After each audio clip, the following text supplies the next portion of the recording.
এমনকি ডক্টর ইউনূস এখন পর্যন্ত গত 10 মাসে জনগণ চেয়েছে এমন কোনো কিছু কি তিনি করেছেন? তিনি মনে হয় খোঁজই রাখেন না। বাংলাদেশের মানুষ কি চায় সেটা তো না, তিনার যায়ও না আসেও না। আপনি কোন সেক্টরটাতে যাবেন বলেন? গেল 10 বছর, এই 10 মাস যদি হিসেব করেন, এই দেশে চাঁদাবাজি হচ্ছে, এই দেশে ঘুষ হচ্ছে, দুর্নীতি হচ্ছে, অনিয়ম হচ্ছে, সবই হচ্ছে।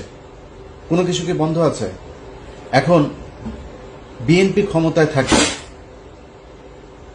সব দোষ যদি বিএনপি সরকারের ঘাড়ে পড়ে, যাই হোক, যেটাই ঘটুক, এখন যা হচ্ছে এটার দোষ ডক্টর ইউনূসকে নিতে হবে।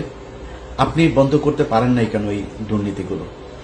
একটা নর্মাল একটা ধরেন 111 সরকারও আপনার চেয়ে অনেক দুর্বল সরকার ছিল। বাংলাদেশের ইতিহাসে এত শক্তিশালী সরকার কোনোদিন আসে নাই। এত শক্তিশালী হবার পরেও আপনি এগুলোর বিরুদ্ধে ব্যবস্থা কি নিয়েছেন? পুলিশের নিয়োগ বাণিজ্য থেকে শুরু করে থানায় যে পরিমাণে ঘুষ এখন চলছে, অন্ধকার যুগের অবস্থা। আপনি বন্ধ করতে পারেন, এর দায় আপনি নেবেন না? কিছুই বুঝেন না তো আপনার থাকার দরকারটা কি? হঠাৎ করে এসে রাগ করে বলেন আমি তো থাকতে পারি না, থাকতে পারবো না, আমি থাকবো না। তো গার্লফ্রেন্ডের সাথে মানে মান অভিমানের বিষয় না তো, না, এটা দেশ চালানোর ব্যাপার।